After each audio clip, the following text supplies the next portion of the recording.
Bonjour à tous, dans cette nouvelle vidéo, je vais vous donner une astuce qui fonctionne sur les doublés. Je vais même vous donner deux astuces qui vont vous permettre en fait de mieux planifier votre tir. Donc on va voir deux cas. Cas numéro 1, cas numéro 2. Cas numéro 1, on va prendre une paire de doublés très classique avec un tir simultané de traversard.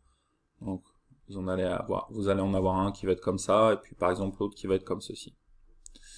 Et autre doublé aussi très classique, un doublé traversard chandelle par exemple. Donc vous allez avoir un traversard comme ceci, et puis derrière une chandelle comme cela. Donc la difficulté avec les doublés, c'est qu'en fait c'est une énigme à résoudre, c'est un puzzle, c'est une équation. L'équation, enfin le but du mystère à résoudre, c'est de se dire deux choses. C'est déjà dans quel ordre je tire.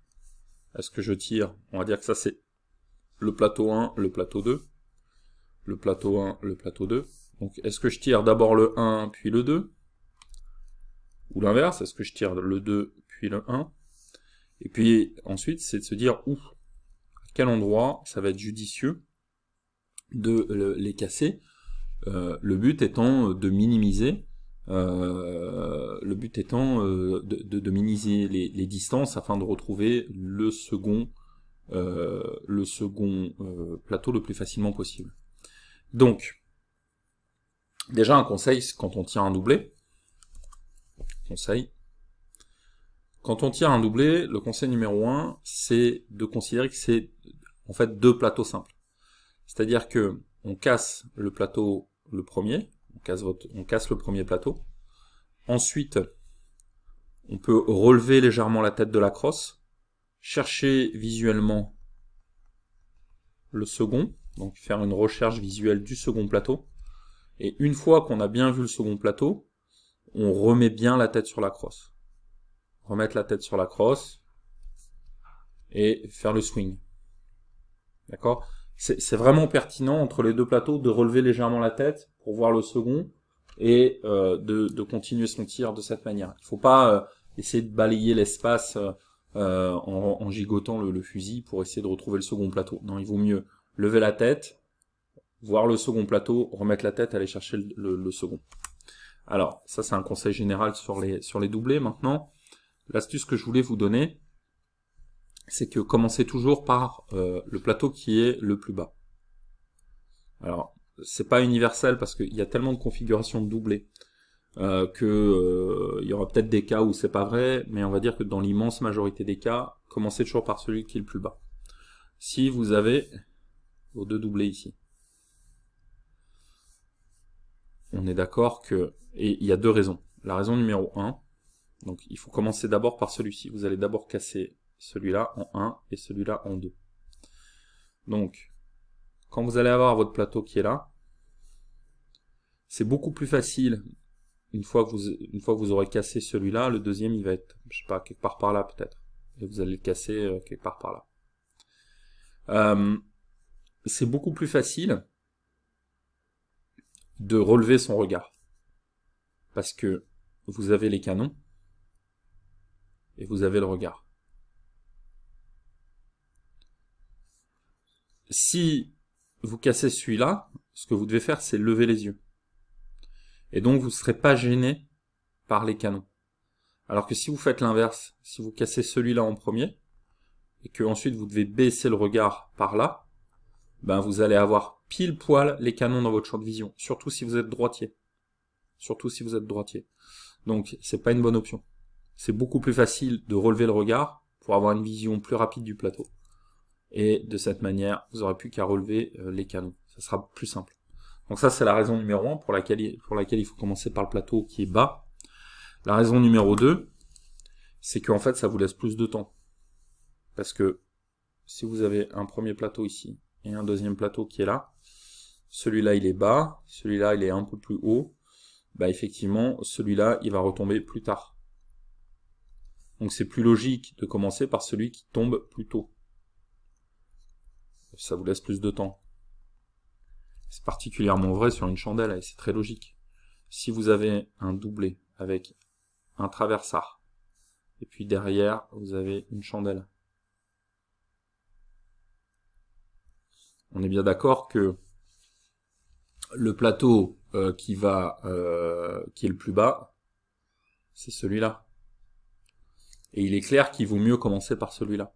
Il est clair qu'il vaut mieux commencer par celui-là, parce qu'une fois que vous aurez cassé celui-ci, la chandelle, elle devrait être à peu près là. Vous voyez? Et commencer sa descente. Alors que si vous commencez par la chandelle, tirer la chandelle au démarrage, c'est un plateau hyper rapide, très puissant pour le projeter, donc c'est pas simple.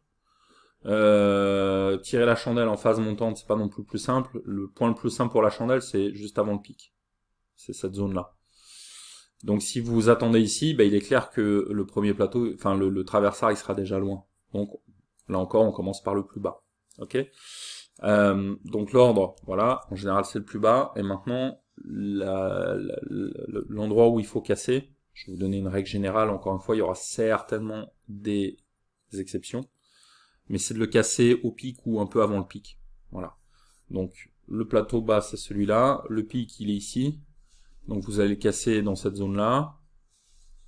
Et l'autre, il devrait être à peu près au pic à ce moment-là. Ou avant le pic. Donc, il sera peut-être un peu en phase descendante, mais en tout cas, le plus simple pour celui-ci, c'est là, et pour celui-là, c'est là. Et en toute logique, sur un traversard chandelle, vous aurez à peu près la même chose.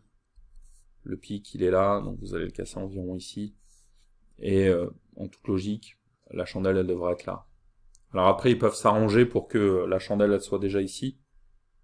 Donc c'est pas impossible de casser une chandelle en phase descendante. Simplement, il faut savoir qu'il faut avoir une très forte accélération des canons vers le bas, puisque la vitesse du canon, elle augmente, du plateau, la vitesse du plateau, elle augmente, VP, la vitesse du plateau augmente au fur et à mesure que le plateau redescend. C'est le seul plateau finalement qui accélère la chandelle. Les autres, sous l'effet des frottements de l'air, ils ont plutôt tendance à ralentir, alors que la chandelle, elle décélère, c'est-à-dire que là, elle va très vite. Là, elle va lentement. Il y a un moment où elle a une vitesse de 0, et ensuite elle réaccélère. Donc il y a d'abord une forte décélération, puis une forte accélération. Donc effectivement, si vous cassez la chandelle en descente, il va vraiment falloir accélérer vos canons très très fort et appuyer. Ok, faut pas chercher à avoir une vitesse stable. Là pour le coup, faire un queue tête pont, c'est pas déconnant, pour vraiment accélérer et donner beaucoup d'avance, puisque le plateau va de plus en plus vite, et c'est assez piégeux. Les gens ont souvent sous-estiment l'avance qu'il faut mettre sur une chandelle descendante, mais il y en a quand même pas mal à mettre. Donc voilà, pour récapituler, sur les doublés simultanés, tirez en premier le plateau qui est bas, et cassez-le soit au pic, soit juste avant le pic. Et ça, c'est sur le plateau numéro 1, et après, vous verrez en fonction du plateau numéro 2, mais en général, ça fonctionne, même si, bien sûr, il peut y avoir des exceptions sur certaines combinaisons plus difficiles, ou si vous êtes sur des compétitions de plus haut niveau. Voilà, j'espère que cette petite vidéo vous aura été utile. Je vous invite, si vous êtes sur YouTube, à télécharger votre formation sur les 3 secrets du tir, en cliquant sur le lien qui est ci-dessous. Je vous invite également, si vous êtes sur le blog, à la télécharger en utilisant le formulaire. Et je vous invite également à aller voir l'offre en cours sur une formation Ball-Trap pour cette semaine. Voilà, avec tout ça, vous aurez tous les éléments en main pour vraiment appliquer des méthodes et progresser dans votre pratique. Merci beaucoup et à bientôt.